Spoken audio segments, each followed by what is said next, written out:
Track 1. Hello, do you mind if I ask you some questions about your journey today? We're doing a customer satisfaction survey. Yes, OK. I've got about 10 minutes before my train home leaves. I'm on a day trip.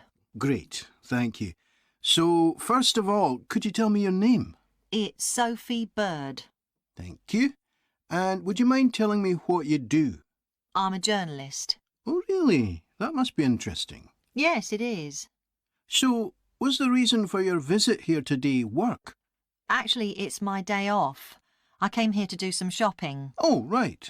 But I do sometimes come here for work. OK. Now, I'd like to ask some questions about your journey today, if that's OK. Yes, no problem. Right. So, can you tell me which station you're travelling back to? Stormforth, where I live. Can I just check the spelling? Staunfirth?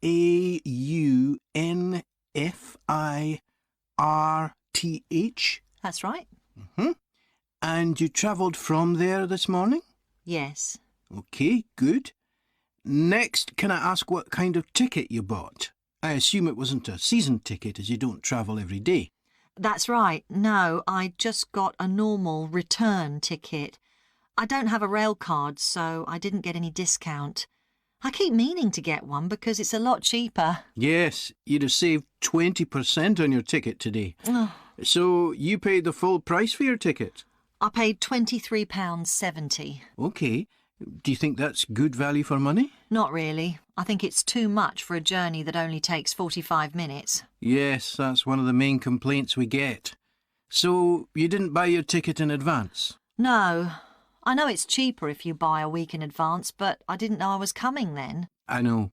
You can't always plan ahead. So, did you buy it this morning? No, it was yesterday. Right. And do you usually buy your tickets at the station? Well, I do usually, but the ticket office closes early and I hate using ticket machines. I think ticket offices should be open for longer hours. There's always a queue for the machines and they're often out of order. A lot of customers are saying the same thing. So, to answer your question, I got an e-ticket online. OK, thank you. Now, I'd like to ask you about your satisfaction with your journey. So what would you say you were most satisfied with today? Well, I like the Wi-Fi on the train. It's improved a lot. It makes it easier for me to work if I want to. That's the first time today anyone's mentioned that. Oh. It's good to get some positive feedback on that. Mm. And is there anything you weren't satisfied with? Well, normally the trains run on time and are pretty reliable, but today there was a delay. The train was about 15 minutes behind schedule. OK, I'll put that down. Now, I'd also like to ask about the facilities at the station. You've probably noticed that the whole station's been upgraded. What are you most satisfied with? I think the best thing is that they've improved the amount of information about train times, etc. that's given to passengers. It's much clearer. Before, there was only one board and I couldn't always see it properly, which was frustrating. That's good. And is there anything you're not satisfied with? Let's see. I think things have generally improved a lot. The trains are much more modern and I like the new cafe. But one thing is that there aren't enough places to sit down, especially on the platforms. OK. So I'll put seating down, shall I, as the thing you're least satisfied with? Yes, OK. Can I ask your opinion about some of the other facilities? We'd like feedback on whether people are satisfied, dissatisfied, or neither satisfied nor dissatisfied. OK. What about the parking at the station? Well, to be honest, I don't really have an opinion, as I never use it. So neither satisfied nor dissatisfied for that, then? Yes, I suppose so. OK, and what about the... Track 2. As chair of the Town Council Subcommittee on Park Facilities, I'd like to bring you up to date on some of the changes that have been made recently to the Croft Valley Park. So if you could just take a look at the map I handed out, let's begin with a general overview. So, the basic arrangement of the park hasn't changed. It still has 2 gates, north and south, and a lake in the middle. The cafe continues to serve an assortment of drinks and snacks, and is still in the same place, looking out over the lake and next to the old museum. We're hoping to change the location of the toilets and bring them nearer to the centre of the park, as they're a bit out of the way at present, near the adventure playground, in the corner of your map. The formal gardens have been replanted and should be at their best in a month or 2. They used to be behind the old museum, but we've now used the space near the south gate, between the park boundary and the path that goes past the lake towards the old museum. We have a new outdoor gym for adults and children, which is already proving very popular. It's by the glass houses, just to the right of the path from the south gate. You have to look for it, as it's a bit hidden in the trees. One very successful introduction has been our skateboard ramp. It's in constant use during the evenings and holidays. It's near the old museum, at the end of a little path that leads off from the main path between the lake and the museum. We've also introduced a new area for wildflowers to attract bees and butterflies. It's on a bend in the path that goes round the east side of the lake, just south of the adventure playground. Now, let me tell you a bit more about some of the changes to Croft Valley Park. One of our most exciting developments has been the adventure playground. We were aware that we had nowhere for children to let off steam, and decided to use our available funds to set up a completely new facility in a large space to the north of the park. It's open year-round, though it closes early in the winter months, and entrance is completely free. Children can choose whatever activities they want to do, irrespective of their age. But we do ask adults not to leave them on their own there. There are plenty of seats where parents can relax and keep an eye on their children at the same time. Lastly, the glass houses. A huge amount of work has been done on them to repair the damage following the disastrous fire that recently destroyed their western side. Over £80,000 was spent on replacing the glass walls and the metal supports, as well as the plants that had been destroyed, although, unfortunately, the collection of tropical palm trees has proved too expensive to replace up to now.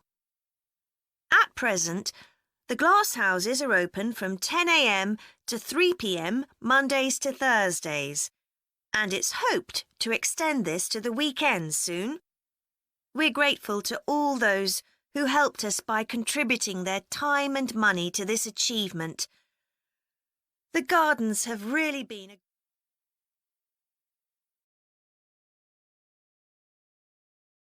Track 3. OK, Jack. Before we plan our presentation about refrigeration, let's discuss what we've discovered so far. Fine, Annie, though I have to admit I haven't done much research yet. Nor me. But I found an interesting article about ice houses. I'd seen some 18th and 19th century ones here in the UK, so I knew they were often built in a shady area or underground, close to lakes that might freeze in the winter. Then blocks of ice could be cut and stored in the ice house. But I didn't realise that insulating the blocks with straw or sawdust meant they didn't melt for months. The ancient Romans had refrigeration too. I didn't know that. Yes, pits were dug in the ground and snow was imported from the mountains, even though they were at quite a distance. The snow was stored in the pits. Ice formed at the bottom of it. Both the ice and the snow were then sold. The ice cost more than the snow, and my guess is that only the wealthy members of society could afford it. I wouldn't be surprised. I also came across an article about modern domestic fridges. Several different technologies are used, but they were too complex for me to understand. You have to wonder what happens when people get rid of old ones. You mean because the gases in them are harmful for the environment? Exactly. At least there are now plenty of organisations that will recycle most of the components safely. But of course, some people just dump old fridges in the countryside. It's hard to see how they can be stopped, unfortunately. In the UK, we get rid of 3 million a year altogether. That sounds a lot, especially because fridges hardly ever break down. That's right. In this country, we keep domestic fridges for 11 years on average, and a lot lasts for 20 or more. So if you divide the cost by the number of years you can use a fridge, they're not expensive, compared with some household appliances. True. I suppose manufacturers encourage people to spend more by making them different colours and designs. I'm sure when my parents bought their first fridge, they had hardly any choice. Yes, there's been quite a change. Right, let's make a list of topics to cover in our presentation and decide who's going to do more research on them. Then later we can get together and plan the next step. OK. How about starting with how useful refrigeration is and the range of goods that are refrigerated nowadays? Because, of course, it's not just food and drinks. No, I suppose flowers and medicines are refrigerated too. And computers. I could do that, unless you particularly want to. No, that's fine by me. What about the effects of refrigeration on people's health? After all, some of the chemicals used in the 19th century were pretty harmful, but there have been lots of benefits too, like always having access to fresh food. Do you fancy dealing with that? I'm not terribly keen, to be honest. Nor me. My mind just goes blank when I read anything about chemicals. Oh, all right then. I'll do you a favour. But you owe me, Jack. OK. What about the effects on food producers? Like farmers in poorer countries being able to export their produce to developed countries. Something for you, maybe? I don't mind. It should be quite interesting. I think we should also look at how refrigeration has helped whole cities. Like Las Vegas, which couldn't exist without refrigeration because it's in the middle of a desert. Right. I had a quick look at an economics book in the library that's got a chapter about this sort of thing. I could give you the title if you want to do this section. Not particularly, to be honest. I find economics books pretty heavy going as a rule. OK, leave it to me then. Thanks. Then there's transport and the difference that refrigerated trucks have made. I wouldn't mind having a go at that. Don't forget trains too. I read something about milk and butter being transported in refrigerated railroad cars in the USA right back in the 1840s. I hadn't thought of trains. Thanks. Shall we have a separate section on domestic fridges? After all, they're something everyone's familiar with. What about splitting it into two? You could investigate 19th and 20th century fridges, and I'll concentrate on what's available these days, and how manufacturers differentiate their products from those of their competitors. OK, that'd suit me. Track 4. Hi everyone. In this session, I'll be presenting my research about the social history of Britain during the Industrial Revolution. I particularly looked at how ordinary lives were affected by changes that happened at that time. This was a time that saw the beginning of a new phenomenon, consumerism, where buying and selling goods became a major part of ordinary people's lives. In fact, it was in the 19th century that the quantity and quality of people's possessions was used as an indication of the wealth of the country. Before this, the vast majority of people had very few possessions, but all that was changed by the Industrial Revolution. This was the era from the mid-18th to the late 19th century, when improvements in how goods were made, as well as in technology, triggered massive social changes that transformed life for just about everybody in several key areas. First, let's look at manufacturing. When it comes to manufacturing, we tend to think of the Industrial Revolution in images of steam engines and coal. And it's true that the Industrial Revolution couldn't have taken place at all if it weren't for these new sources of power. They marked an important shift away from the traditional watermills and windmills that had dominated before this. The most advanced industry for much of the 19th century was textiles. This meant that fashionable fabrics and lace and ribbons were made available to everyone. Before the Industrial Revolution, most people made goods to sell in small workshops, often in their own homes.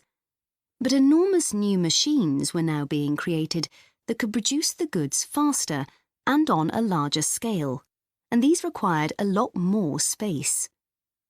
So large factories were built, replacing the workshops and forcing workers to travel to work. In fact, large numbers of people migrated from villages into towns as a result.